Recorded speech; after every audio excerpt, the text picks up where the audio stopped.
पुन्हा एकदा आजचे वक्ते श्री श्रीनिवास सोहनी आणि आपल्या सर्व श्रोत्यांचं संस्थेतर्फे मनपूर्वक स्वागत. मी सोहनी सरांना विनंती करतो की त्यांनी आपल्या विवेचनाला सुरुवात करावी.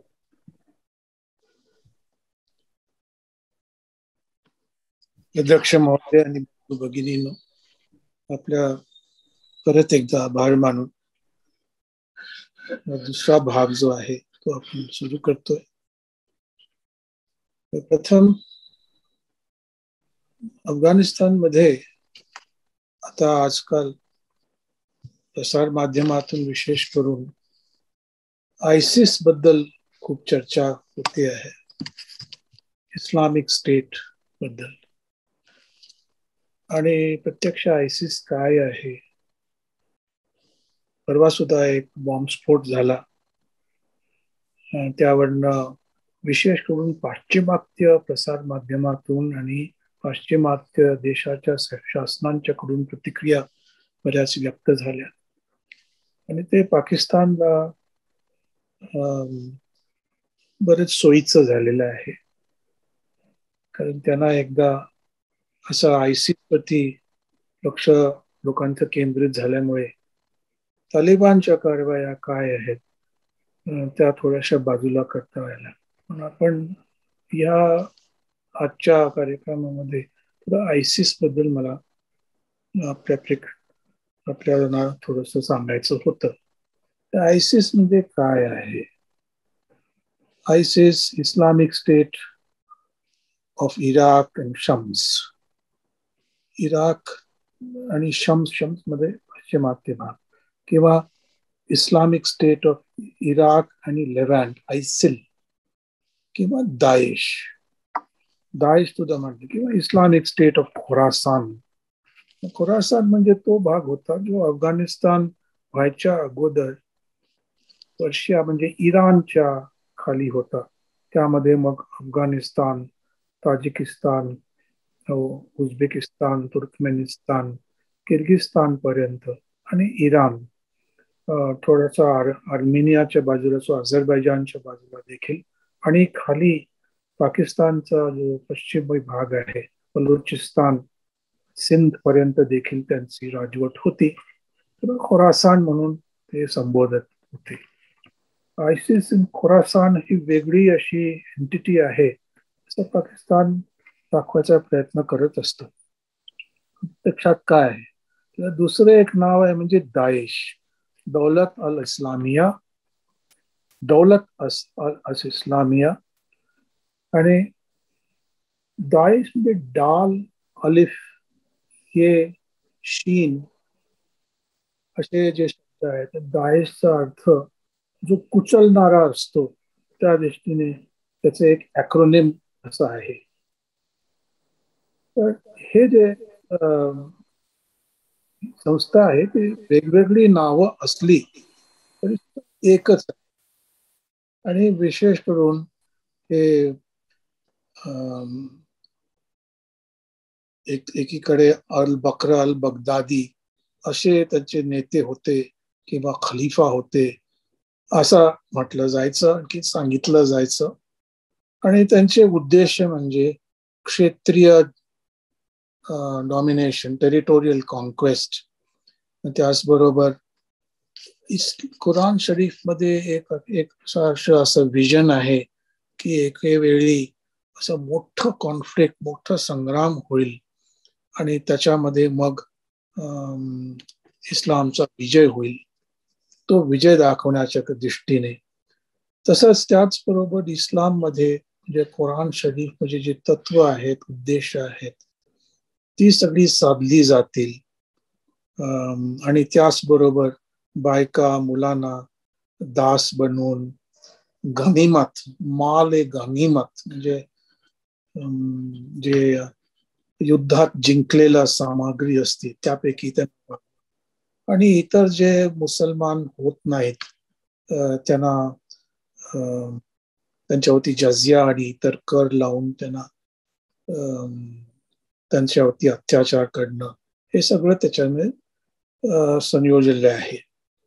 त्याचबरोबर दगड मारून मारणं किंवा खिळे ठोकून मारणं किंवा जाळून मारणं, हे सगळे प्रकार त्याच्यामध्ये कायदेशीर असतात.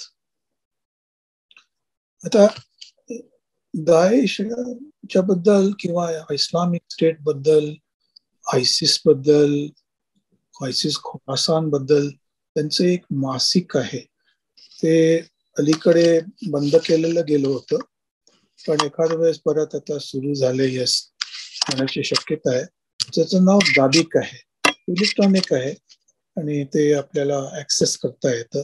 त्याच्यावरती ते खुला आपले काय उद्देश आहेत, आपले काय प्रथा आहेत, मेथडॉलॉजी काय आहे आणि आपण अलीकडे काय काय केलेलं आहे, ज्याच्यामुळे दरारा त्यांचा वाढेल, याचा सगळा उल्लेख असतो. आणि दुसरं म्हणजे की आयसिसची जो आयडिओलॉजी आहे ती गैर मुकालिदीन आयडिओलॉजी आहे. तर गैर मुकालिदीन म्हणजे हा शब्द प्रयोग याचं काय आहे? मुकालिदीन म्हणजे जे तकलीद चा अवगत करतात. तकलीद म्हणजे शरिया. सुन्नीचे 4 शरिया असतात. एक हंबली, एक हनफी, एक शफी आणि मालिकी. तसेच शियाचे सुद्धा शरिया असतात, पण आपण इथे सुन्नीचा विचार करतोय. तर ह्यांचे जे तकलीद असतात म्हणजे या शरिया खाली जे मोहम्मद पैगंबरांचे जे केलं किंवा म्हटलं किंवा त्यांच्या बरोबर जे सोबत होते, सलफ होते, त्यांनी त्यांच्याबद्दल काय सांगितलं, ह्याच्या आधारावरती हडीत असतं. आणि हडीत आणि कुराण शरीफ मध्ये जे अल्लाकडून आलेले उपदेश आहेत किंवा ताकीदी आहेत, त्यांचं इंटरप्रिटेशन केलं म्हणजे शरिया निर्माण होतो. आणि हे 4 भाग जे असतात, शफी, हनफी, हंबली, मालिकी, हे तकलीद असतात. पण गैर मुकल्लिदीन म्हणजे काय? गैर मुकल्लिदीन म्हणतात की हे सगळं तकलीद आणि शरिया हे आम्हाला चालत नाही. गैर मुकल्लिदीनचं धोरण असं म्हणजे त्यांचं आउटलुक असं आहे की हे तकलीदच्या विरुद्ध आम्ही आहोत. आम्ही फक्त कुराण शरीफ मध्ये जे आहे ते आम्ही मानतो. बाकीचं सर्व जे आहे त्याच्यामध्ये त्याशी आमचा काही ताल्लुक नाही. आणि असं केल्यामुळे गैर मुकालिदीन आणि त्यांचे पाईक म्हणजे सलफी ह्यांचा आणि इतर जे फिरके आहेत इस्लामचे, त्यांच्यामध्ये वितुष्ट निर्माण होतं. आता ज्यांनी इस्लाम सोडला आहे त्यांना मुर्ताद तर म्हणतातच आणि तकफिरी म्हणतात. त्याचबरोबर जे गैर मुकालिदीनच्या इंटरप्रिटेशनशी संलग्न नसतात, जसं कुराण आणि सिराच्या बद्दल, त्यांना ते मुनाफिक, मुशरिकीन म्हणून त्यांना जी सजा आहे ती त्यांना द्यायची असते. असं करून सगळं एकंदर आपल्याला असं दिसतं की आयसिस किंवा आयसिस खोरासान, आयसिस लेव्हंट हे सगळे एक प्रकारचे माउथपीसेस झालेले आहेत, एक प्रकारची संस्था दाखवण्यात आलेले आहेत, जेणेकरून पाकिस्तानला आपल्यावरती जो इल्जाम येतो तो झटकता येतो की आम्ही हे काय केलेलं नाहीये किंवा तालिबाननी हे केलेलं नाहीये, तर हे तर या लोकांनी, दुसऱ्या लोकांनी केलेलं आहे आणि त्यांची मदत कोणाच्याकडून येते त्याचं आम्ही संशोधन करतो आहे. तेव्हा आता प्रचार माध्यमामधून, पाश्चिमात्य प्रचार माध्यमातून, त्याचबरोबर पाकिस्तानकडून आणि विशेष करून BBC कडून असं दर्शवण्यात येतं की तालिबान आणि इस्लामिक स्टेट हे एकमेकाच्या विरुद्ध आहेत. पण तशी ते खरं कितपत आहे ते आपल्याला लवकरच दिसून येईल. माझ्या मते फक्त पोशाख बदलून, नवीन झेंडा घेऊन किंवा एक एक विशेष प्रकारची दाढी आणि केस लांब करून वेगवेगळी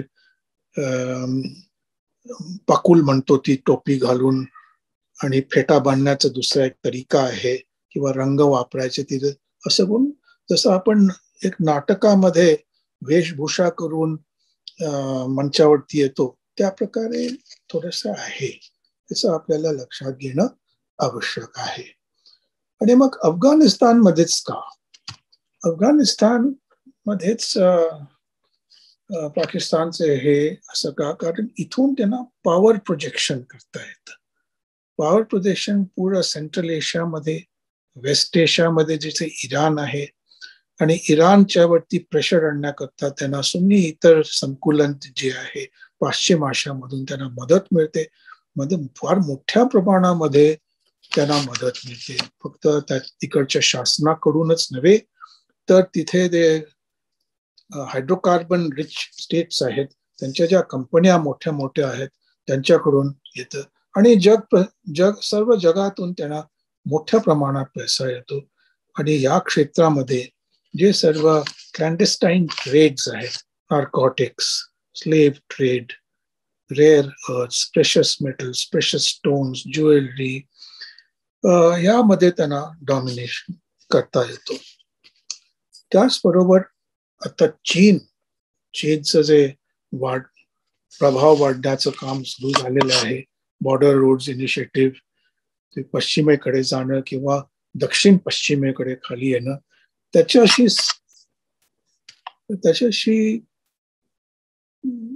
जास्ती त्यांच्या थाळी जास्ती दबावाखाली येऊ नये म्हणून they are able to discuss better from a position of strength.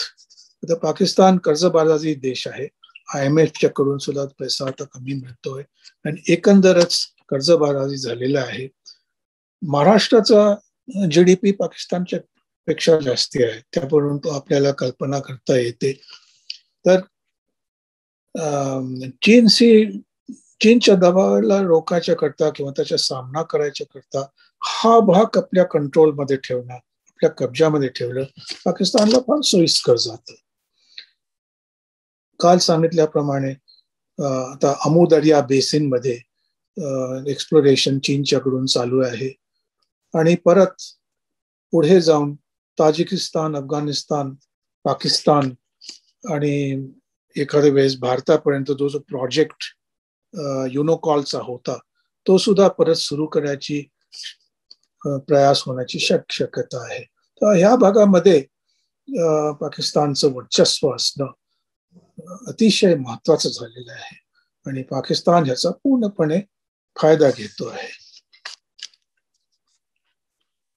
आपल्याला याचबरोबर दुसरी एक बाब विचाराधीन घेणं गरजेचं वाटतं की आता पाकिस्तानचं लक्ष जरी चीन, इराण, सेंट्रल एशिया या देशांकडे असलं, जरी अफगाणिस्तानमध्ये देखील आपलं खुंटी हलवून बळकट करण्याचं काम चालू असलं तरी पण त्यांना अफगाणिस्तानमध्ये राजवट कशा प्रकारची पाहिजे याच्याबद्दल विचार करणं आवश्यक आहे. पाकिस्तान तर पहिल्यापासून गेल्या 20 वर्ष नाही अगोदर पासून अफगाणिस्तानला एक प्रकारे अस्थिरच ठेवायचं त्या दृष्टीनं धोरण राहिलेलं आहे. कारण अफगाणिस्तान जर का स्थिर स्थावर झालं, तिथे जर का आर्थिक परिस्थिती सुधारली आणि शांतता असली तर पाकिस्तानला ते लाभदायक नाही असा त्यांचा विचार नेहमी असलेला असतो. तेव्हा आणि स्वतःचं मग महत्वही देखील कमी होतो. आणि त्याचबरोबर पाकिस्तानमध्ये जी मोठी पश्तून संख्या आहे, पठाणांची संख्या आहे, त्यांचं जुळतं होतं अफगाणिस्तानशी. कारण पाकिस्तानमध्ये आपल्याला माहित आहे की पश्तून, पठाण अफगाणिस्तानपेक्षा जवळपास 2/3 जास्त आहेत. तेव्हा अफगाणिस्तानला एकंदर अस्थिरच ठेवायचं हे पाकिस्तानला सोयीचं राहतं. तेव्हा आता आपण जे 15 ऑगस्टला त्यांचं उचलबांगडी केली त्यांनी अफगाणिस्तानच्या शासनाची आणि आज तागायत तिथे अजूनपर्यंत तरी नवीन शासनाचं गठन झालेलं नाही आहे, चर्चा चालू आहे. आणि झाली तरी सुद्धा त्याला स्थिर स्थावर होऊ द्यायचं अशा प्रकारचं धोरण आपण अपेक्षित ठेवू नये पाकिस्तानकडून. कारण त्यांना वीक ठेवून, स्वतःवरती अवलंबित ठेवून मग त्याचा फायदा घेणं हेच पाकिस्तानचं धोरण राहील. त्याचा उपयोग भारताकडे वळवावा या दृष्टीने पाकिस्तानच्या कारवाया सुरू झाल्या आहेत. सोशल मीडियामध्ये तर खूपच त्याच्याबद्दल बोलणं आहे, मेसेजेस आहेत आणि हालचाली सुद्धा आपल्याला दिसत आहेत की तयारी सुरू झाली आहे. आणि खूप प्रचंड मध्ये ज्यांना जे शस्त्र मिळालेली आहेत, अतिशय सोफिस्टिकेटेड, जी कमांडो अटॅक्स मध्ये त्यांना फायदेशीर ठरणारे ड्रोन्स विशिष्ट प्रकारचे मिळाले आहेत, त्याचा पूर्णपणे चीनच्या सहकार्याने ते फायदा घेण्याची त्यांचे सरकार धोरण असेल.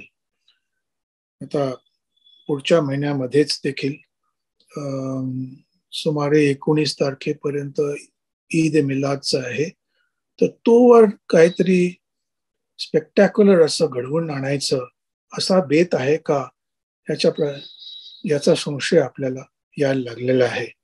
आणि काही कोणकोण तशाशी लागते आहे की एकतर काश्मीर घाटीमध्ये, काश्मीर व्हॅलीमध्ये काहीतरी करून दाखवायचं आणि भारताच्या इतर भागामध्ये डायव्हर्शनरी अटॅक्स करायचे, जम्मू आणि काश्मीरमध्ये तर करायचेच, अशा प्रकारचं त्यांचं धोरण दिसेल. आणि याकरता फैज हमीद काल गेलेले होते अशी बातमी आहे. एका बाजूला तर बातमी अशी होती की ते आर्गमध्ये बसून एकंदर सराव करून, सगळ्यांशी बातचीत करून नवीन सरकार गठनाचं घडी कशी बसवता येईल ते बघायला गेले होते. पण सर्वत्र ही बातमी पसरली, त्यामुळे दुसरी सुद्धा आतली बातमी खबर अशी येत असते की खरं म्हणजे त्यांचा उद्देश बोलणी करून काश्मीरकडे कसा मोर्चा वळवायचा या दृष्टिकोनाने त्यांचा उद्देश होता. तर ह्या दृष्टीनं भारताने काय करायला पाहिजे ह्याचा, म्हणजे एक तर विदेशामध्ये आपली काय नीती असायला पाहिजे आणि आपल्या देशातल्या चाकोरीमध्ये आपण काय करायला याबद्दल विचार होणं आवश्यक आहे. माझ्या मते भारत शासनाने, भारत सरकारने जी पावलं उचलली आहेत ती योग्य आहेत आणि ती सांभाळून विचारपूर्वक त्यांनी पावलं उचललेली आहेत. सगळ्यांशी चर्चा करून राहिलेलो आहेत. आपले विदेश मंत्री डॉक्टर जयशंकर आणि आपले जे राजकीय सर्व अधिकारी आहेत, एम्बसीज आहेत, त्यांची प्रयत्न सराहनीय आहेत. इतक्या बिकट परिस्थितीमध्ये आतापर्यंत तरी भारत सरकारच्या वतीनं जे सांभाळून विचार करून एक एक जी पावलं हळूवार पद्धतीने केलेली आहेत ती माझ्या मते चांगली आहेत, योग्य आहेत, भारदस्त आहेत. पण याच प्रकारे पुढे जाण्याच्या दृष्टीने आता G7शी चर्चा होणार आहे अशी बातमी आहे. तसंच अमेरिकेशी सुद्धा दोन ट्रॅक्सनी, एक तर शासनाच्या माध्यमातून आणि शासनाच्या बाहेरच्या सुद्धा माध्यमातून चर्चा विमर्श होतो आहे. ऑन द ग्राउंड मिलिटरीच्या दृष्टीने एक आपण अफगाणिस्तानमध्ये देखील पाहिलं आहे की, आणि जम्मू आणि काश्मीर तसंच पंजाबमध्ये सुद्धा आपण पाहिले आहे की आतंकवाद, विशेष करून पाकिस्तानकडून जो आतंकवाद असतो त्याची काही एक बारकावे असतात, त्याचे काही कॅरेक्टरिस्टिक्स असतात. त्यामध्ये एक आहे की आपल्याला, म्हणजे आपल्या विरुद्ध कारवाई करताना टार्गेट म्हणून आपण जे असतो ते आपल्याला सतत 24 तास डोळ्यात तेल घालून तयारी ठेवायला लागते आणि आपण थांबलेलो असतो की केव्हा हल्ला होणार, त्याचा प्रतिकार केव्हा करणार, हे त्यांना सोयीचं जातं. कारण केव्हा हल्ला करायचा, कसा हल्ला करायचा, कुठे हल्ला करायचा, कोणती शस्त्र वापरायची, डायव्हर्शनरी अटॅक कुठे करायचं, सरप्राईज अटॅक कसा करायचा, हे सगळे जे पर्याय असतात ते त्यांच्या बाजूनी असतात. आणि आपल्या बाजूनी फक्त वाट पाहत आपण सतत 24 तास दररोज महिनाकाठी 6 महिने वर्षाकाठी आपल्याला तयारी ठेवायला लागते. तर त्याऐवजी नवीन शासनाच्या दृष्टिकोनातून जो मोठा बदल झालेला आहे तर तो सुद्धा योग्य आहे की आपण स्वतःच प्रोएक्टिव्ह झालेलो आहोत. आपण सुद्धा बघतो आहोत आता की आपल्या सोयीप्रमाणे कुठे प्रेशर घालायचं, आपल्या पर्सनने कसं प्रेशर घालायचं, केव्हा प्रेशर घालायचं आणि कसं घालायचं. तर त्या तसं केल्यानंतर त्याचा प्रभाव आपल्याला जसा पाहिजे असतो तसा असतो. कारण एक मी पाहिलेलं आहे अफगाणिस्तानमध्ये सुद्धा की जेव्हा तिथे जे टेररिस्ट एंटिटीज होते त्यांच्यावरती जेव्हा अफगाण नॅशनल डिफेन्स सिक्युरिटी फोर्सेसचा हमला असायचा तेव्हा त्यांच्यामध्ये खळबळ माचायची. हे कसं काय झालं, आमच्यामधून कोण फितूर गेला, कोण खरीदला गेला, माहिती कशी गेली त्यांच्याकडे, इथे कसं आम्हाला मारता आलं. आणि त्यांच्यामध्ये फाटाफूट खूप असते. आणि त्यांच्याकडून जेव्हा हमला असतो त्यांचा उद्देश असतो मारायचं आणखी लुटायचं.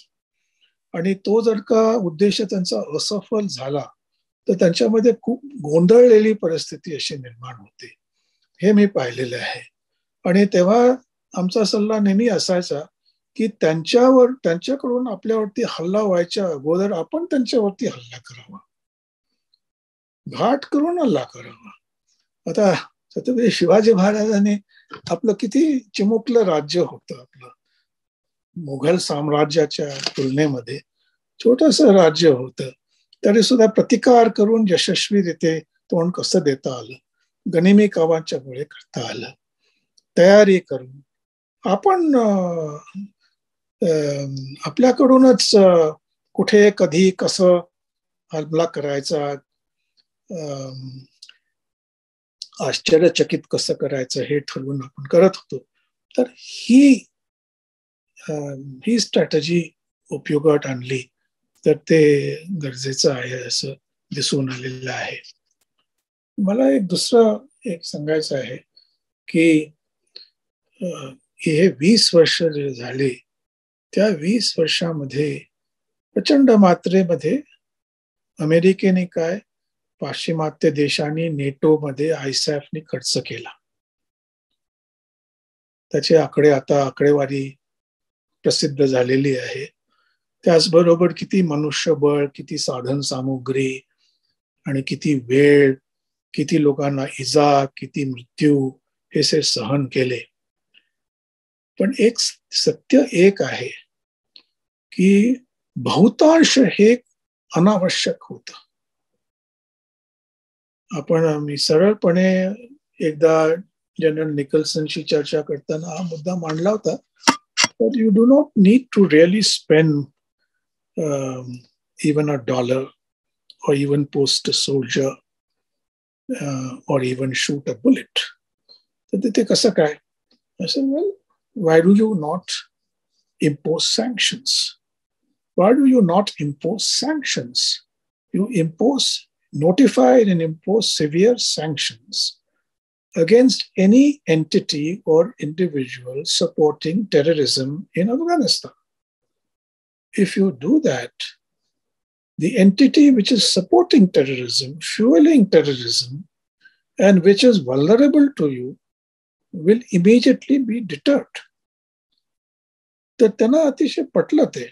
पण निकल्सनची आम्हाला माहिती होती की त्यांनी तशा प्रकारचे रिपोर्ट सुद्धा आपल्या परीने, म्हणजे त्यांचा सुद्धा विचार तोच होता, आपल्या परीनं आपल्या अमेरिकन एम्बॅसिडर कळवलं. तिथे त्यावेळी एम्बसीमध्ये 1 नाही 5 एम्बॅसिडर यांचे अधिकारी होते आणि आपसात त्यांचं पटत नव्हतं. तरी सुद्धा सगळ्यांशी त्यांना बोलवून त्यांनी सांगितलं होतं एका मीटिंग मध्ये की आपण सगळ्यांनी अशा प्रकारचं पत्र लिहून वी मस्ट अर्ज द देश वी सँक्शन्स. आता तुम्हाला कॅरी लुगर बिल त्याबद्दल माहिती असेल, जेणेकरून पाकिस्तानवरती काही प्रतिबंध लावण्याचा प्रयत्न झाला. पण प्रत्येक वर्षी कॅरी लुगर बिलच्या खाली वेव्हर पाकिस्तानला मिळत गेलं, ज्याच्यामुळे पाकिस्तानवरती ते सँक्शन्स लागू झाले नाही. त्यांना जो मिलिटरी एड, फायनान्शियल एड मोठ्या प्रमाणात येत होता तो येत आला. किंवा हे एक सत्य आहे की जर का सँक्शन्स लागू केले तर पाकिस्तान कडून तालिबान काय पाकिस्तानच्या आयसिसला सुद्धा काम करायला मुश्किल होईल. पाकिस्तानची अर्थव्यवस्था तशी नाही की जी 1 महिन्याच्या पुढे चालू शकेल. आणि ते करण्याकरता आपल्याला प्रसार माध्यमामधून तसंच आपल्यामध्ये अमेरिकेमध्ये जे मोठ्या प्रमाणात भारतवासी आहेत, इंडियन ऑरिजिनचे लोक आहेत, त्यांच्याशी संपर्क साधून तसंच आंतरराष्ट्रीय कॉन्सल्टेशन मधून आंतरराष्ट्रीय मंचामध्ये आपल्याला हे प्रयत्न करणं अतिशय आवश्यक आहे. We must have a regular campaign for sanctioning Pakistan, अशा प्रकारचा एक संदेश आपल्याला जाय. Sanction Pakistan, sanction Taliban, sanction terrorism, हे एक आपल्याला इन्सिस्ट करणं अतिशय आवश्यक आहे. पण त्याच्या व्यतिरिक्त हे बाहेरच झालं, पण देशामध्ये देखील काही मुद्दे आहेत. आणि ते जर का आपण आता सामाजिक माध्यम पाहिली, सोशल मीडिया पाहिला, तर त्यामध्ये आता दिसून येतं भारताविरुद्ध किती जोरात प्रचार चाललेला आहे. ट्विटरमध्ये उघडून पहा, ट्विटर हँडल्स किंवा फेसबुकवरती पहा, एक त्या बातम्या, मग त्या खऱ्या असो किंवा खोट्या असो, ते तत्काळ सायबर स्पेसचा इत्यादी वापर करून त्याच्या तशी बातम्या सोडतात आणि लगेच त्याला 100% त्याला प्रतिसाद, त्याला जोडणारा प्रतिसाद असं tweet, supportive tweets, supported messages, likes अशी येत जातात. हे दाखवायला की भारतामध्ये मुसलमानांच्या बद्दल वर अत्याचार होतो आहे, त्यांना दबवलं जात आहे आणि ते लोकांच्याकडून होत आहे आणि शासनाच्याकडून होत आहे आणि मोठ्या प्रमाणात हे होत आहे. आणि त्याचा प्रभाव कितपत होतोय की नाही याचा सुद्धा आपल्याला अभ्यास करणं आवश्यक आहे. पण त्याचा मोठ्या प्रमाणात प्रभाव कोणाच्यावरती होतो तर मुस्लिम समाजाकडे आपण जर का लक्ष वळवलं तर हे आपल्याला ध्यानात येतं की भारतामध्ये जो मुस्लिम समाज आहे त्याचा जवळपास 85% पेक्षा जास्त पसमंडा समाज आहे. पसमंडा समाज आपल्याला म्हणजे ही टर्म आपल्याला माहित असेलच. पसमंडा म्हणजे बॅकवर्ड, मागासलेला वर्ग. प्रामुख्याने जे धर्मांतर झालं गेल्या 8-10 शताब्दीमध्ये, ते बऱ्याच प्रमाणात धर्मांतरण जातीय व्यवस्थेकडून निराश आणि पीडित होऊन बाहेर पडण्याकरता उत्तेजित होऊन धर्मांतरण बऱ्याच प्रमाणात झालं. हे एक सत्य आहे. त्याचबरोबर जबरदस्ती धर्मांतर करण्यात आलं, पण त्यापेक्षा जास्त उत्तेजित होऊन, कंटाळून, पीडित होऊन, शोषित होऊन धर्मांतर झालं.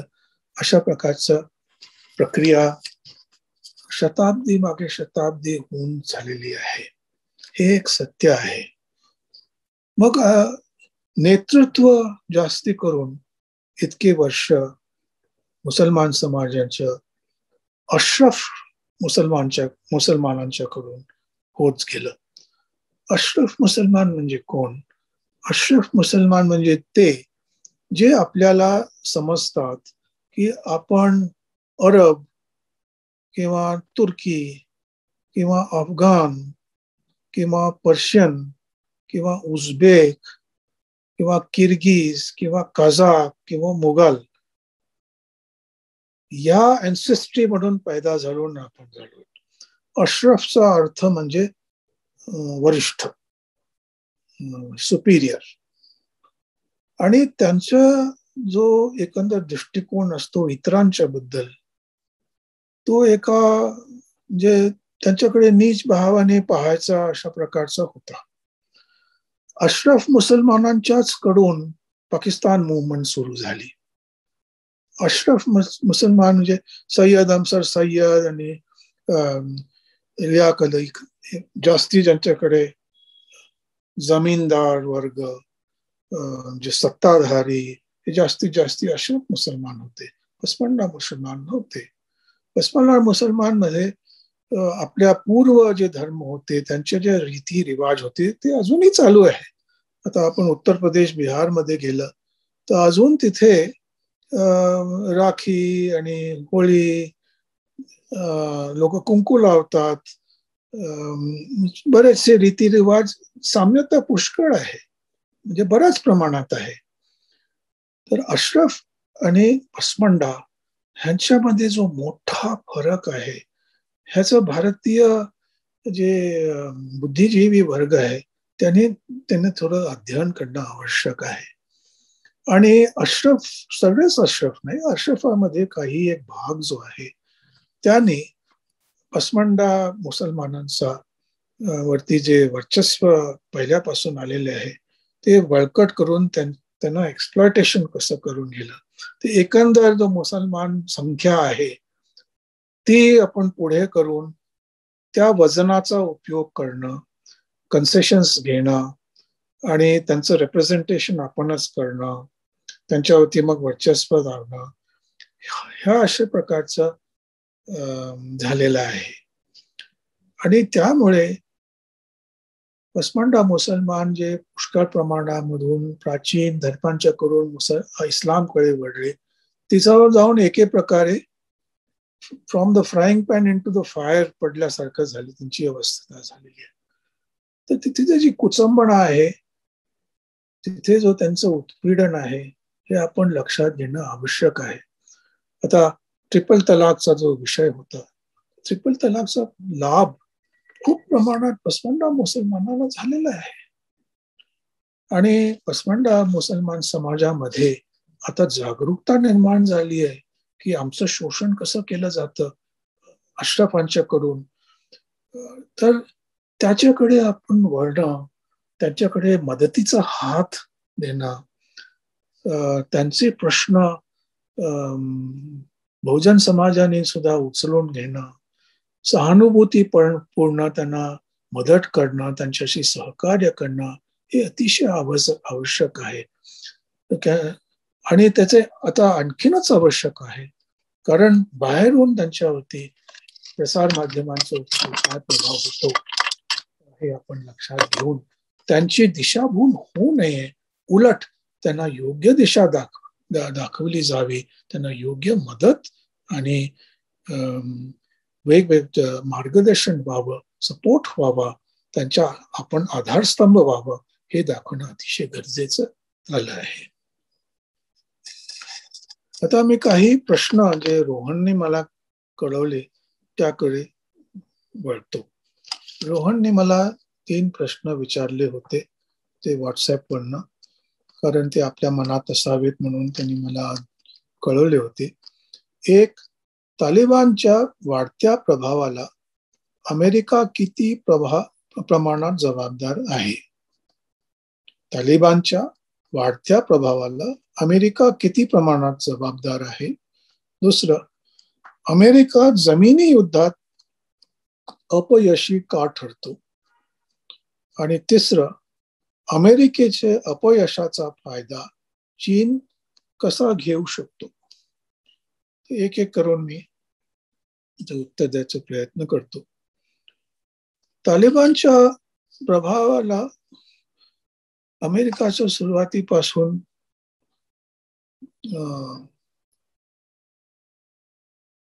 जोर तर होताच. जेव्हा 1969 मध्ये रूस आणि अफगाणिस्तान प्रवेश केला आणि तालिबान उद्भवला, पाकिस्तानच्या मदतीने ऑर्गनाइज केलं झिया उल हकच्या वेळी, मोठ्या प्रमाणात तालिबानला अमेरिकेने मदत तर केलीच आपल्याला, ते सर्वश्रुत आहे.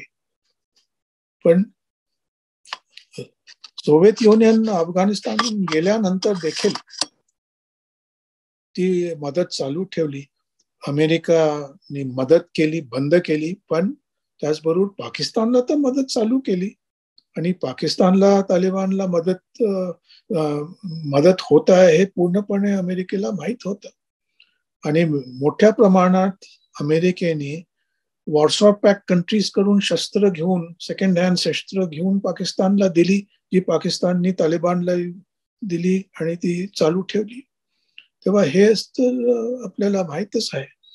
तालिबानला गेले 20 वर्ष पाकिस्तानने टेररिस्ट म्हणून नोटिफाय केलं नाही. कारण तालिबानला जर का नोटिफाय केलं असतं तर परीनं पाकिस्तानला देखील नोटिफाय करणं भाग पडलं असतं. आणि पाकिस्तानला नोटिफाय करता येणं, सँक्शन करायचा बिलकुल त्यांचा उद्देश नव्हता. उलट पाकिस्तानचा पोचलाच गेलेला होता. फौजिया कुफी एक सांसद होत्या, अजूनही आता त्यांची काय स्थिती आहे मला माहित नाही. त्यांच्याकडून ट्विट सुद्धा बंद झालेले आहेत. पण फौजिया कुफीने एकदा मला सांगितलं होतं की सोनी साहब, पाकिस्तान तो अमेरिका और ब्रिटेन का बच्चा है, उसको उसके खिलाफ वो कैसे काम करेंगे. हे उर्दू भाषेमध्ये त्यांनी सांगितलं, सरळ. आणि हे सर्वांना सर्वश्रुत आहे. अमेरिका जमिनी युद्धात अपयशी का ठरतं? अमेरिका अपयशी ठरतं कारण त्यांना जमिनी युद्धामध्ये जी माहिती असते ती स्थानिक लोकांच्याकडूनच त्यांना मिळते. आणि स्थानिक लोकांच्याकडून माहिती मिळायचे जे स्रोत असतात ते एकमेकाला कन्फर्म करतात. आता अमुक एक गाव असलं, तिथे दुश्मन आहे अशी माहिती मिळते, तर ती माहिती कन्फर्म करून याच्याकडून दुसऱ्या सोर्सला विचारतात. ते दोन्ही सोर्स एकच असले ती माहिती कन्फर्म होते. दुसरं, अमेरिकन फोर्सेस जेव्हा जायचे ते खूप मोठ्या प्रमाणामध्ये त्यांची तयारी असायची. मी जेव्हा काल सांगितलं की तशी त्यांचे इक्विपमेंट, स्वतःचे बॉडी आर्मर, हेल्मेट, त्यांचे शस्त्र, त्यांचे व्हेइकल्स खूप मोठ्या प्रमाणात वाजागजून असे करून जायचे. ते सगळ्यांना माहित असतं केव्हा येणार आहे, कुठे येणार आहे. आणि जे हमला करणारे असतात ते आपल्या जातीच्या लोकांच्या घरात लपत नाहीत. ज्यांना आपल्याला दबावता येतं, ज्यांना वेठीस धरता येतात, त्यांच्या घरी जाऊन ते बसलेले असतात. तेव्हा जर का ड्रोन स्ट्राईक किंवा मिसाईल स्ट्राईक झाले तर तिथून एकतर ते नाहीसे झालेले असतात आणि दुसरे जे नाशहानी होते, प्राणहानी होते, ते दुसऱ्या लोकांची होते. तिसरं म्हणजे अमेरिका मोठ्या प्रमाणात ग्राउंड फोर्सेस वरती खर्च जरी केला तर त्यावेळी कितपतही जास्ती फोर्सेस एअर फोर्सेस वरती असतो. हेवी वेपनरी, एअर आणि मिसाईल वरती. कारण तिथेच जास्ती मिलिटरी इंडस्ट्रियल कॉम्प्लेक्सचा फायदा होतो. प्रचंड मोठ्या संख्येमध्ये जे एकंदर आर्मामेंट अमेरिकेचे होतं, that is basically in missiles, air space, air power and major heavy weaponry. And heavy weaponry is not useful against guerrilla warfare. What is basically useful is ground forces. Ground forces करता ground intelligence लागतो. Ground intelligence करता real time intelligence असतो. कारण जरी आपल्याला आज माहिती झाली की अमुक एक समूह, एक गिरोह अमुक ठिकाणी आहे, तर आपण पोचेपर्यंत तिथे आहे की नाही आपल्याला कळायला पाहिजे. तिथून रिअल टाइम इंटेलिजन्स यायला पाहिजे. तर ह्या सगळ्या कमी असतात. आणि दुसरं म्हणजे आता व्हिएतनाममध्ये पहा किंवा सिरियामध्ये पहा किंवा वेस्ट एशियामध्ये पहा, इतर वेस्ट एशियामध्ये पहा, अफगाणिस्तानमध्ये पहा, कुठेही अमेरिकाचं जिथे अपयश आलेलं आहे त्या बेसिकली या कारणामुळे आहे.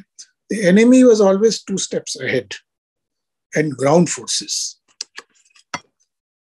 चीन आता कसा फायदा घेणार किंवा फायदा घेण्याची पद्धत काय असेल ते त्याबद्दल सांगणं आता कठीण आहे. कारण चीन सुद्धा अतिशय सावधानीपूर्वक या सगळ्या परिस्थितीकडे लक्ष केंद्रित करून बसलेलं आहे. त्याची सुद्धा कमकुवत भाग आहेत, शिंजांग प्रॉव्हिन्स मध्ये त्यांचे कमकुवत, इस्लामिक मुवमेंट ऑफ तुर्कीचं सुद्धा त्यांना, तुर्किस्तान, ईस्टर्न तुर्किस्तान सुद्धा काळजी आहे त्यांना. They are very careful. पण चीनचा फायदा आहेच आहे, कारण त्यांचा बॉर्डर रोड्स इनिशिएटिव्ह आणि त्यांचा सीपॅक प्रोग्राम, तर तसा अमेरिकेचा अडथळा कमी होईल याची शक्यता आहे असं एका दृष्टीने त्यांना वाटू शकतं. पण त्याचबरोबर आज मी एक MK भद्रकुमार यांचा लेख वाचत होते आणि त्यामुळे शाश्वती देखील झाली. चीनला आता थोडस एक प्रकारचं भीतीच वाटायला लागली आहे की हे सगळं जे अमेरिकेने केलेलं आहे ते आपल्याला भारी पडणार आहे. कारण अफगाणिस्तान जर का अस्थिरच राहिलं, अफगाणिस्तानमध्ये जर का आतंकवाद तसाच चालू राहिला, अफगाणिस्तानमध्ये जर का तालिबानचं शासन इस्लामी अतिरेकवादीच असलं तर आपले जे मोठे कार्यक्रम आहेत ग्लोबल एक्सपॅन्शनचे त्याच्यामध्ये अडथळा निर्माण होईलच. आणि तसे रूस आणि सेंट्रल एशियन स्टेट्सचे सुद्धा तशाच प्रकारचे अंदाजाचा निर्माण व्हायला लागले आहेत. पुढे कितपत चीन या परिस्थितीला तोंड देऊ शकतं, कितपत त्याचा प्रभाव पाकिस्तानच्या आर्मीवरती राहील हे आपल्याला बारकाईने अभ्यास करून त्याच्यावरती लक्ष ठेवणं आवश्यक राहील. एक प्रश्न विचारतो बाकीचे विचार करूपर्यंत. माझ्या दृष्टीनं फार महत्वाचा मुद्दा जो तुम्ही मांडलेला आहे, जे सामाजिक सत्य जे मांडलेलं आहे, त्यासाठी तुम्ही गेल्या शतकात, बऱ्याच शतकात जे कन्व्हर्जन चालू आहे आणि इथल्या कास्ट सिस्टीमला कंटाळून किंवा त्याच्या विरोधातलं एक पाऊल म्हणजे फार मोठ्या प्रमाणात कन्व्हर्जन झालेलं आहे.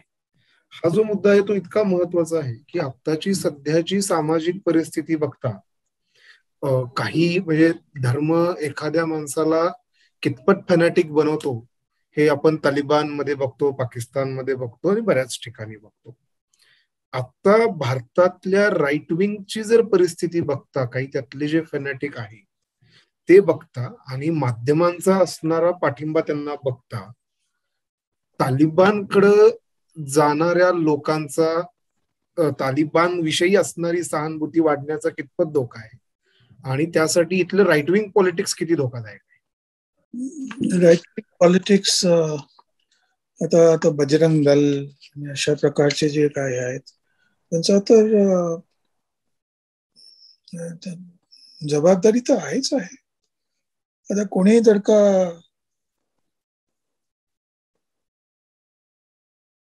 कोणताही गुन्हा केला नाही, जो मासूम आहे त्याला पकडून मारलं, पिटणं असं जर का दिसायला लागलं, आणि ते आता मोबाईल आहे सगळ्यांच्या हातामध्ये, व्हिडिओ लगेच करता येतो, एका सेकंडामध्ये जगभर तो माहिती पसरते.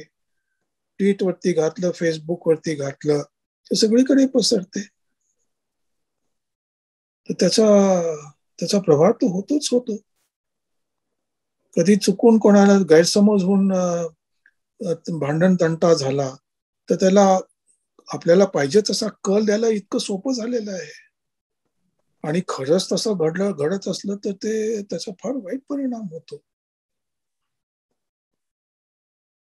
अमुक जनावराला तो ह्यानी मारलं अशी अफवा फरवू, फेसबुक संबंध एका कुटुंबावरती हमला करणं, तर ते संपूर्ण समाजाच्या एका प्रकारचं शस्त्रच हा आपण दुश्मनाला दिल्यासारखं होतं ना. छेडखानी करणं असं होतं कामा नये.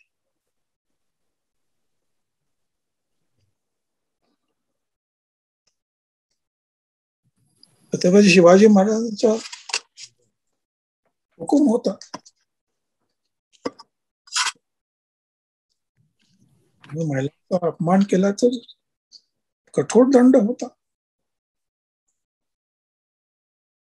हिंदू पदपाठशाहीची जी डॉक्ट्रिन होती, आयडिओलॉजी होती, हिंदवी पथपातशाही, सगळ्यांना समावून घेण्याची भाषा होती. 18 प्रगट जाती, 12 बलुतेदार, सर्व धर्मियांची. त्यांचा संदेश त्यावेळी, त्यांचे उदाहरण त्यावेळी जिथं महत्वाचं होतं त्यापेक्षा जास्ती आता आहे. 1699 मध्ये औरंगजेब आलमगीर मोठं सैन्य घेऊन ज्या साताऱ्याला त्यांनी वेढा घातलेला होता, त्याचं चित्रीकरण आहे. त्याचे मुघल चित्रकारांनी चित्र केलेलं आहे. औरंगजेब बादशाह एका प्लॅटफॉर्म वरती बसून पाहतोय, त्या बाजूला सातारा, एका बाजूला अजिंक्यतारा, सज्जनगड, सगळे दाखवले. सगळ्यांना वेढा घालून बसलेला होता. तोफा सगळ्या बाजूनी त्यांचा वेढा होता. तोफांच्या फायरी व्हायच्या. त्यावेळी मोठ्या मोठ्या तोफा, हत्तीने खेचून आणलेल्या तोफा. आणि एकदा त्यांचा गोळा धाडला की त्यानंतर परत दुसरा गोळा त्याच्यात लोड करून मांडून 45 मिनिट, कधी 1 तास लागायचा थंड होऊन मग त्याच्यामध्ये दारू गोळा बसवण्यात. आणि तो जो अवधी होता बिटवीन सॅल्वोज ऑफ आर्टिलरी फायर 1 तासामध्ये, त्या इंटरव्हल्स मध्ये गडावरून ताफेचे ताफे खाली उतरायचे हमला करायच्या करता. त्या तोफान डागू जाऊ नये म्हणून त्याच्यावरती हमला व्हायचा. मराठा फौजांचा गडावरून उतरून धावत पळत खाली येऊन तोफांच्या वरती हमला व्हायचा त्या 45 मिनिट ते 1 तासामध्ये. तर ताफेचे ताफे अशी उतरून हमला करायचे. हा औरंगजेब दुरून पाहत असायचा. असाच एक ताफा खाली लढत लढत आला. तर 13 तिथे मावळे शेवटी पकडले गेले जिवंत. 13 मावळे, त्या सबंध ताफा लढत लढत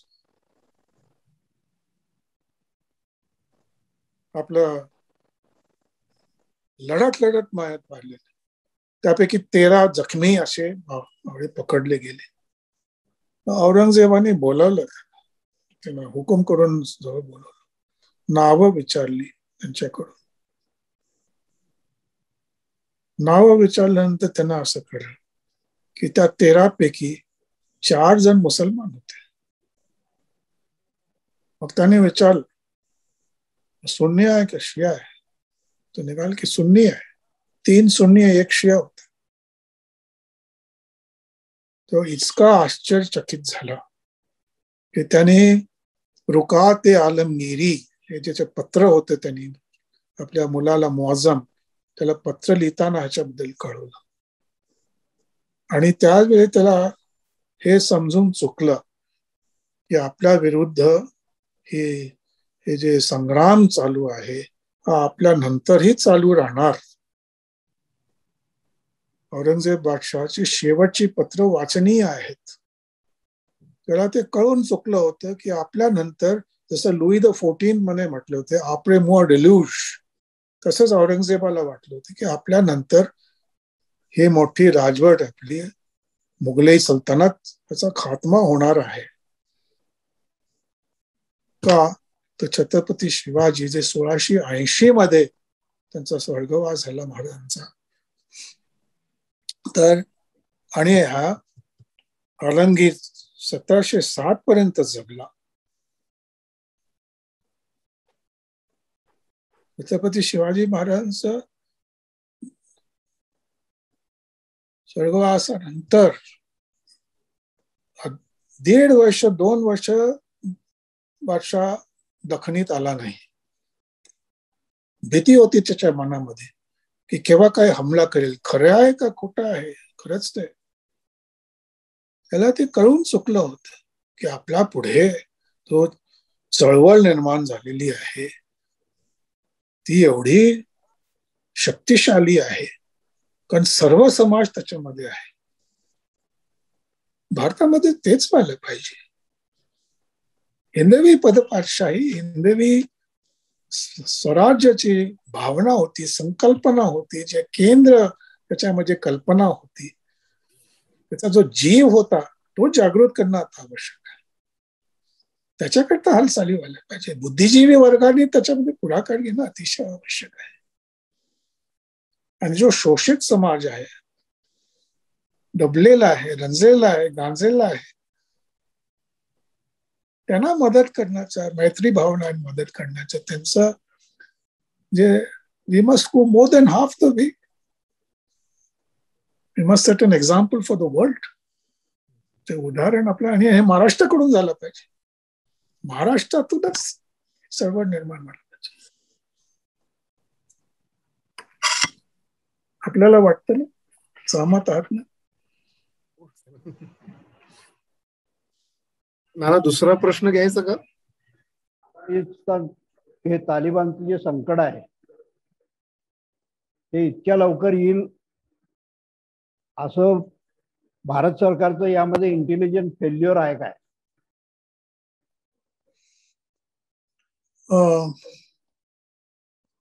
आपल्याला तसं म्हणता येणार नाही. त्याचं कारण आहे, आपल्याला या दिशेमध्ये जात आहे, म्हणजे प्रवाह होत आहे, याबद्दल कल्पना नव्हती असाचा भाग नाही. आपण पूर्णपणे ओळखलेलं होतं, पण त्याचे काही कन्स्ट्रेंट्स आपल्यावरती आहेत, त्याची कुचंबणा आपली आहे. एक तर थेट जमिनीशी कनेक्शन आपलं नाही आहे. No land, direct land connection, no direct air connection. आणि तिथे आपल्याला जी यंत्रणा पाहिजे ती यंत्रणा निर्माण करायला अतिशय कठीण जात, आणि ते आतापासून नाही. आपली यंत्रणा होती, पण 1977 मध्ये जेव्हा मोरारजी देसाई प्रधानमंत्री होते, त्यावेळी मी रक्षा मंत्रालयामध्ये मंत्रिमंडळात सचिवालयाकडून नंतर आलेले होतो.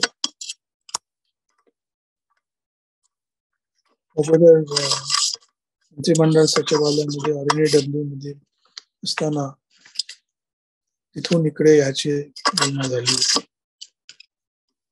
जेव्हा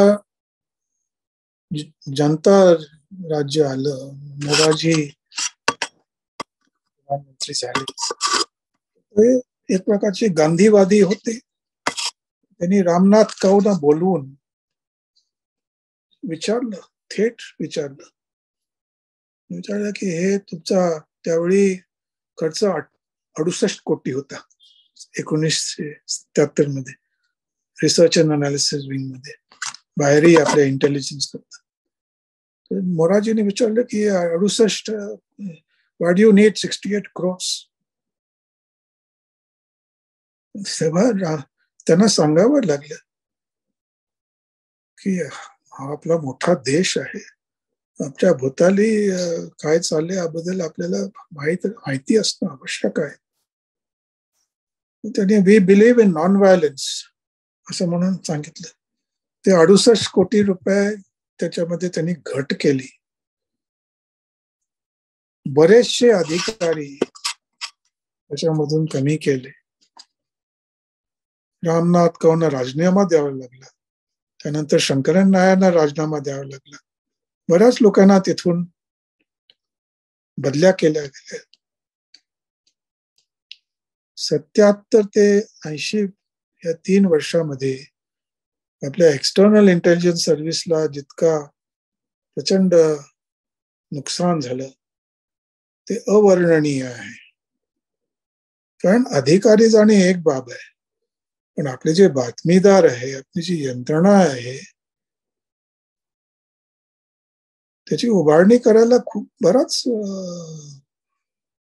प्रयास करणं आवश्यक असतं. एकदा निर्माण झाली आणि ती उखडून टाकल्यानंतर परत निर्माण करणं ही सोपी गोष्ट नाही. आपल्याला माहित आहे की काहुटा मध्ये पाकिस्तान रेडिओ ऍक्टिव्ह मटेरियल निर्माण करतो आहे की बॉम्ब मटेरियल निर्माण करतो आहे का, ही माहिती कशी आपल्याला मिळाली?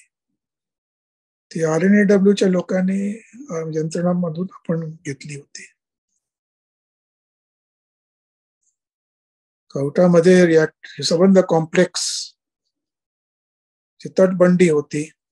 काटेकोरपणे त्यांना माशी जाऊ शकत नाही अशा प्रकारची व्यवस्था केली होती. आपल्याला मग माहिती कशी मिळाली? आपल्याला माहिती केश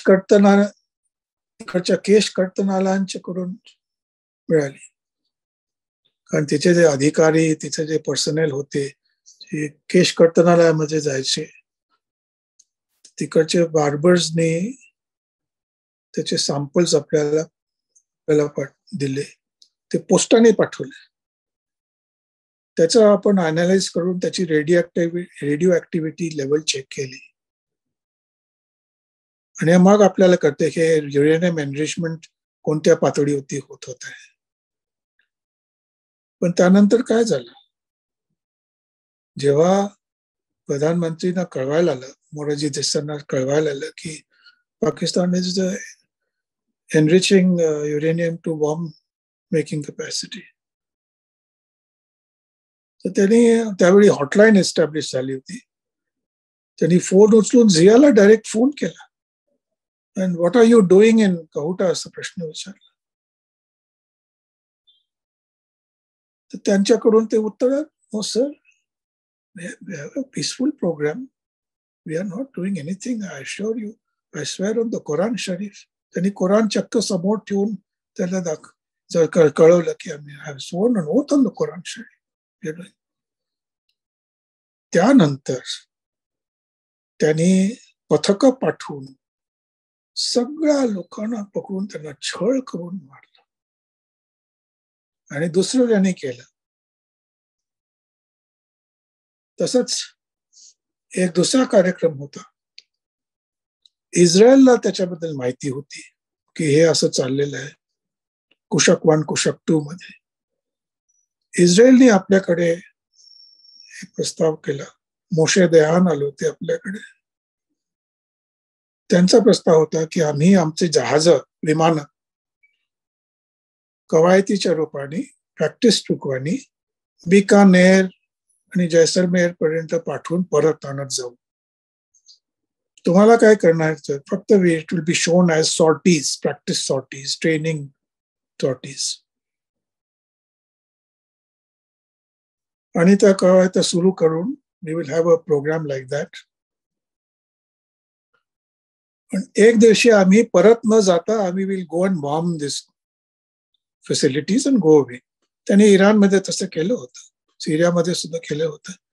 हे करायला and you will have complete plausible deniability. तुम्हाला असं सरळ सांगता येईल की आम्हाला तर कळलंच नाही, कारण हे केव्हा निसटून गेले तुमच्याकडे आम्हाला माहित नव्हतं.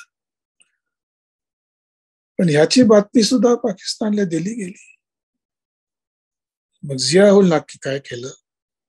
झियाउलनी इस्रायलशी संबंध साधला. इस्रायलशी संबंध साधून त्यांना असं सांगितलं की तुमच्या विरुद्ध आमचं काही नाही, तुम्हीच आमचे मित्र देश आहात. ठीक आहे, आम्ही पॅलेस्टाईन लिबरेशन मुव्हमेंटला सपोर्ट करतो. ते इस्लामिक देशामध्ये आम्ही आहोत म्हणून आम्ही सपोर्ट करू. ते आम्हाला तर आवश्यकच आहे. पण तुमच्या विरुद्ध असं आमचं काहीच नाही आहे वैमनस्य. आमची मैत्री भावना आहे. या ना आमच्याकडे राहा. आमचं वैमनस्य आहे, पण ते भारताविरुद्ध आहे. हा, तो आमचा दुश्मन देश आहे ते आम्ही मानतो, पण तुमच्या विरुद्ध काहीच नाही. उलट आम्ही तुम्हाला जी माहिती पाहिजे इराण बद्दल किंवा सिरियाबद्दल ती आम्ही देत राहू. हे झालं झियाच्या वेळी. पण आमची यंत्रणा तरी चालू होती. 5 जुलै जेव्हा झियाने कू केला होता भुट्टोला पकडून, आदल्या दिवशी 4 जुलैला अमेरिकन इंडिपेंडन्स डे असतो. 4 जुलैला संध्याकाळी अमेरिकन दूतावासामध्ये रिसेप्शन होतं, ऍट होम होतं. आपण जसं स्वातंत्र्य दिनानिमित्त करतो. तर त्या दिवशी बुट्टो हाय टेबल वरती होता आणि इतर सगळे अम्बॅसेडर्स आणि इतर इन्व्हायटीज डिग्नेटरीज असे 2 टेबलावरती असे होते. अमेरिकन अम्बॅसेडरच्या जवळ बुट्टो बसला होता. तर त्यांनी आपली हुकूमत किती आहे, आपण किती शक्तिशाली आहोत असं म्हणून झियाला बोलावलं. झिया दूर बसला होता, चीफ ऑफ स्टाफच होता. त्याला बोलावलं. झिया त्याच्याकडे आले आणि अम्बॅसेडर राफेल त्यावेळी होता, जो रॉबिन राफेल त्याची बायको, नंतर त्याच्या कारवाया वेगळ्या. तर असं बोट दाखवून झियाकडे बोट दाखवून अम्बॅसेडरने सांगितलं, this is my performing monkey. तेव्हा झियाचे शब्द होते, thank you sir, thank you excellency, you are so kind. मग भुट्टोने सांगितलं, नाव यू मे गो. गेला. हे संभाषण जे झालेलं होतं ते रात्रीच आम्हाला कळलं दिल्लीमध्ये. सकाळी 8 वाजता बीबीसीने अनाऊन्स केलं की तिथे कू झालेला आहे. आम्हाला 7 वाजता कळलेलं होतं की हालचाली सुरू झालेल्या आहेत. अशा प्रकारची यंत्रणा होती. ती सगळी खलास केली, मोठ्या प्रमाणात खलास केली. ती यंत्रणा परत कशी बशी करून ती परत उभारली गेली. तर इंद्र गुजराल साहेब आले आणि गुजराल डॉक्ट्रिन खाली big brother must give way to the younger brother या नात्याखाली मोठ्या प्रमाणात एक्सटर्नल इंटेलिजन्स आपल्याला पाकिस्तान बद्दल माहिती मग प्रामुख्याने कुठून मिळायला लागली. काही प्रमाणामध्ये रूसकडून मिळायला लागली, काही प्रमाणामध्ये, पण मोठ्या प्रमाणामधून अफगाणिस्तानकडूनच मिळत होती. रियासत अमनियत मिली, त्यावेळी खाद म्हणून असं त्याचं नाव होतं, त्यांच्याकडून आम्हाला उत्तम बातमी माहिती, सगळ्यात उत्तम प्रतीची माहिती जर का कुठून मिळत असेल आपल्याला अफगाणिस्तानमधून मिळत असेल. आणि ती मिळत काल 15 पर्यंत मिळत होती. तेव्हा हे नाही की आपल्याला इंटेलिजन्स मधून माहिती होतं, पण आपल्याला काही कन्स्ट्रेंट्स होते. We don't have a direct connection, and why we don't have a connection, you know the history, what happened.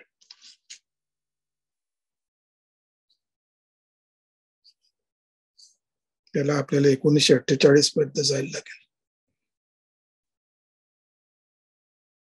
आपला जेव्हा देश जी फाळणी झाली, काल मी त्याचा उल्लेख केला होता, फाळणीच्या वेळी आपल्याला डोमिनियन स्टेटस दिलं गेलं. त्यावेळी Indian army, Indian air force, Indian navy, intelligence bureau, तसंच Pakistan army, Pakistan air force, Pakistan navy, Pakistan intelligence bureau यांचे सगळे अध्यक्ष, उपाध्यक्ष हे सगळे ब्रिटिश ऑफिसर्स. 15 ऑगस्टला आपण स्वतंत्र झालो आपण म्हणतो, पण स्वतंत्र झालो होतो का, हा प्रश्न आहे. राजवट असली, सत्ता असली, राजकीय सत्ता असली तरी लष्करी सत्ता आपल्या हातात जोपर्यंत नाहीये तोपर्यंत आपण स्वतंत्र झालेलो नसतो. आणि लष्करी सत्ता आपल्या हातात नव्हती 15 ऑगस्ट पर्यंत. लष्करी सत्ता आपल्याला 48 पर्यंत नव्हती.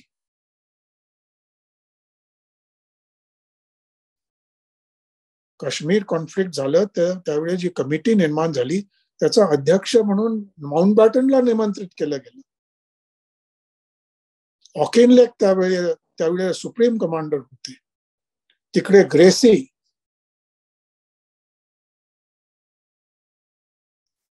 1 जानेवारी 1949 जनरल करियप्पा सर्वात वरिष्ठ होते आणि त्यांना कमांडर इन चीफ करायला भाग होणार होतं.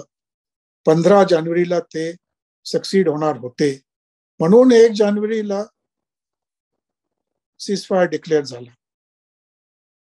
आणि सीजफायर जो डिक्लेअर झाला तो भारताने डिक्लेअर केला नाही किंवा पाकिस्तानने डिक्लेअर केला नाही, तर भारताचे जे सुप्रीम कमांडर ब्रिटिश ऑफिसर होते त्यांनी फोनवरती पाकिस्तानचे चीफ ऑफ स्टाफ जो ब्रिटिश ऑफिसर होते त्यांच्याशी चर्चा करून ठरवून मग सेटल आलं. पंडितजी जवाहरलाल नेहरूंना सांगण्यात आलं की we have decided on a ceasefire. आणि त्यानंतर माउंट बॅटननी युएनला रेफरन्स करायला सांगितलं, जो पंडितजींनी मानलं. का तर ब्रिटिशांचा हेतू साधलेला होता. एकीकडून भारतीय सैन्याने पाकिस्तानचं लष्कर जोझिला पासच्या पुढे ढकललेलं होतं आणि पाकिस्तानला लडाख पर्यंत जाता येत नव्हतं. जम्मूला वरती कब्जा करता आला होता, जे ब्रिटिशांना पाहिजे होतं. कारण काल सांगितल्याप्रमाणे पाकिस्तान आणि चीनचा डायरेक्ट संबंध त्यांना नको होता, मध्ये भारताचं असणं आवश्यक होतं. आणि तसंच मुझफ्फराबाद आणि काश्गर हा जो लाईन होता तो पाकिस्तानच्याच कब्जात होता. तेव्हा भारताचा कॉन्टॅक्ट वाखान कॉरिडॉरच्या बरोबर नव्हता. तेव्हा हेही लक्ष साधलं होतं की भारताचं डायरेक्ट कनेक्शन वाखान कॉरिडॉर आणि रूसचे बरोबर बाउंड्रीच्या बरोबर नसावं. तेव्हा सीजफायर डिक्लेअर झालं, आपलं लँड कनेक्शन गेलं. हा इतिहास आहे, याचे डॉक्युमेंट्स आहेत. हे आता आपल्याला अवश्य तुम्ही चिदानंद दासगुप्ता यांचं पुस्तक वाचावं, सगळे डिटेल दिलेलं आहे.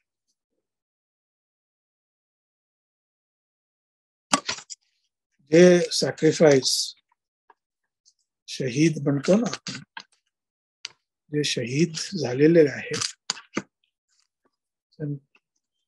त्यांची नावं देखील लोकांना सांगता येत नाहीत. आम्हाला मी परिश्रम करून आत्मत्याग केला भारत सेवेकरता. तेव्हा इंटेलिजन्स मध्ये आपलं फेलियर झालं हे काय तेवढ्यात आपण एकटे आहोत. प्रामुख्याने आपला देश एकटा आहे. छत्रपती शिवाजी महाराजांच्या विरुद्ध महाराष्ट्र जसा होता, स्वराज्याची जी स्थिती होती ती आज भारताची स्थिती आहे. आपण एकटे आहोत. आपण स्वावलंबी असायला पाहिजे. आपण आत्मनिर्भर असणं आवश्यक आहे आणि आत्मसंतुष्ट असलं पाहिजे. त्याकरता जे प्रयास, आंतरिक प्रयास आहेत ते जास्ती मोठे महत्वाचे आहेत. मग आपण सुरक्षित राहू. आंतरिक सुरक्षा आत्मबळावरती आधारित असते. ते आत्मबळ आपण निर्माण करणं आवश्यक आहे.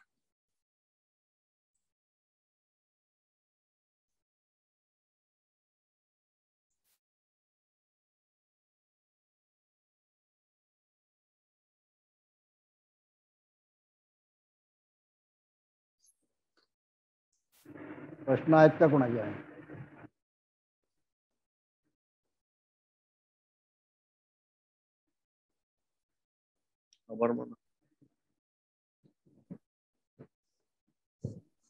रोहन आणि कोणाचे प्रश्न येतात का? एक सेकंद.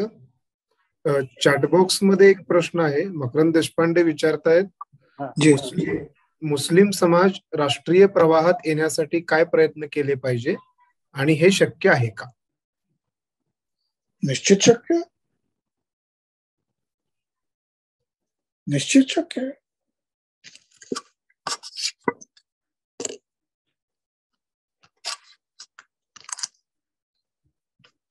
कशा प्रकारे शक्य आहे?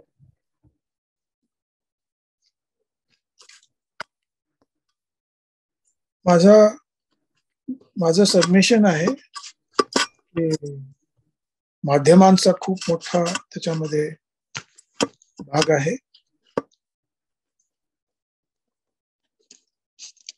आपली माध्यम जर का योग्य मार्गावरती चालली त्याच्यामध्ये खूप मदत होईल. तर अतिरेकवाद च्यावरती निर्बंध आणण्याकरता आपल्या महाराष्ट्रामध्ये चांगले प्रयास झालेले आहेत. त्याची सराहना बाहेरही होते आहे. कोणाचा जर का कल अतिरेकवादेच्या दिशेने व्हायला लागला तर सगळ्यात अगोदर कोणाला कळतं? त्याच्या कुटुंबियांना कळतं की हा तर वेगळा वागायला लागला आहे. आणि सगळ्यात जास्ती हानी कोणाची होते? त्या कुटुंबियांचीच होते. तर त्या कुटुंबियांना जर का त्यांच्या मनात विश्वास असला की समाजामध्ये हा आपला आंतरिक जो एक संकट आहे त्याचं निर्मूलन करण्याकरता आपल्याला मदत मिळेल, मग ते येऊन बाहेर बोलतील, आपल्या समाजातल्या श्रेष्ठांशी बोलतील, मस्जिदीच्या लोकांशी बोलतील, कोणा डॉक्टरशी बोलतील, कोणा मित्रभावांशी बोलतील. पोलिसांचं खूप मोठं काम आहे त्याच्यामध्ये, समाजसेवकांचे खूप मोठं कार्य, समाज संस्थांचं मोठं कार्य आहे. सो दॅट रिचिंग आउट, आपल्यामध्ये सहानुभूती आहे, सद्भाव आहे, हे प्रस्थापित करणं अतिशय आवश्यक आहे. त्याचा प्रयास होणं अतिशय आवश्यक आहे. आणि ते शासनाबरोबर जास्ती समाज क्षेत्रात समाजसेवक संस्था, सामाजिक संस्थांच्या माध्यमातून झालेलं, प्रसार माध्यमातून झालेलं हे आवश्यक आहे, होऊ शकतं.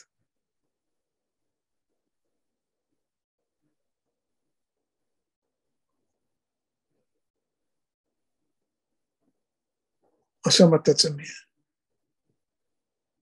प्रश्न महत्वाचा आहे पण त्याला मी होकाराचेच उत्तर देईन, निश्चित आहे. आणि आपल्याला वारसा आहे, महाराष्ट्रामध्ये वारसा केवढा मोठा आहे, त्या वारसाचा उपयोग घ्या ना.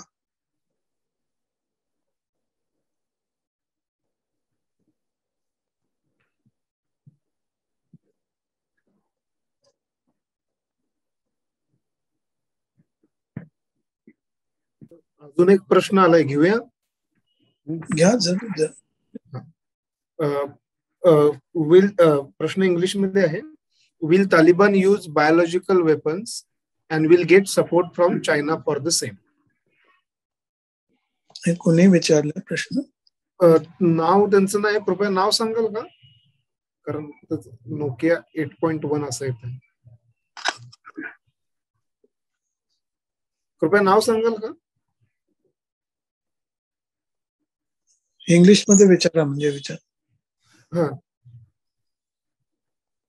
कसं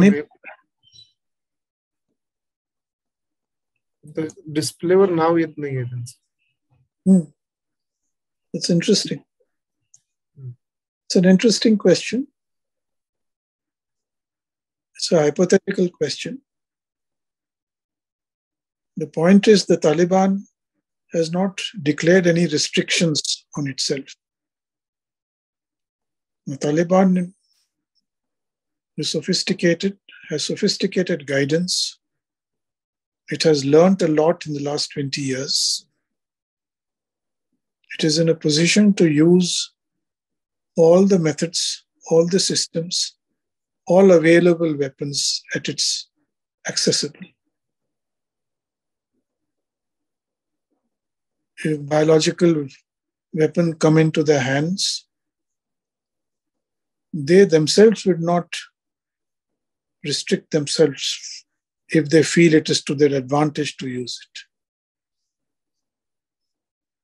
As to whether China will supply biological weapons to Taliban, I do not wish to comment.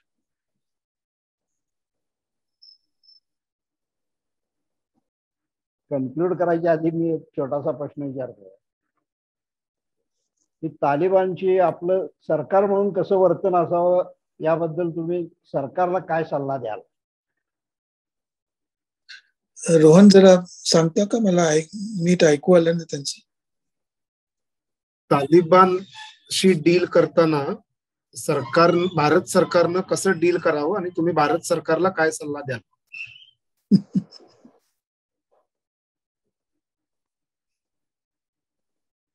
एक तर आपल्याला सल्ला विचारला मग द्यायची प्रथा असते.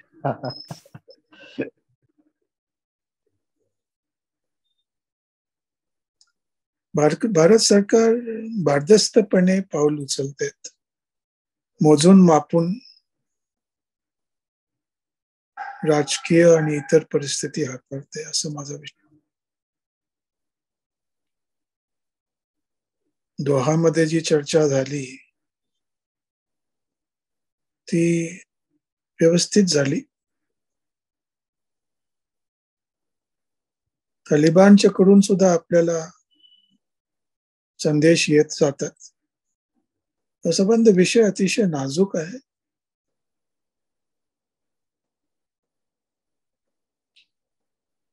आणि सतत त्याच्यामध्ये बदल होण्याची क्षमता अशी आहे. आपल्या शत्रू देशाने मोठा विजय मिळवलेला आहे. तालिबान त्या शत्रू देशाचा आज तगायत प्यादेच आहेत, हे विसरून चालणार नाही. त्याचबरोबर अजून सरकारचं तिथे गठन झालेलं नाही आहे, तेव्हा काही प्रमाणात हे प्रश्न संकल्पित आहेत. हळूवार पद्धतीने जशा घडामोडी होतात त्या आधारावरती आपलंही धोरण तयार होत जाईल, सुद्धा निर्णय प्रणाली वाढत जाईल, विकसित होत जाईल. आपल्या देशाच्या हिताचं काय आहे हे समजून बुजून मग आपण पावलं घेत आहोत. पूर्वीसारखं राहिलं नाही.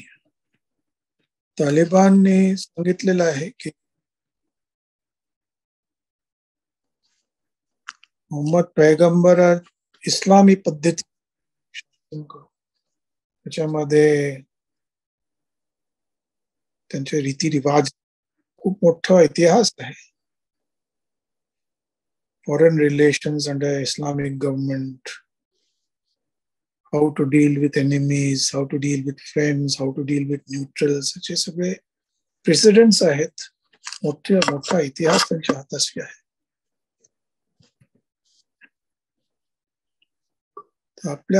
आपण आपल्या परीनं करू, ते आपल्या परीनं करतील.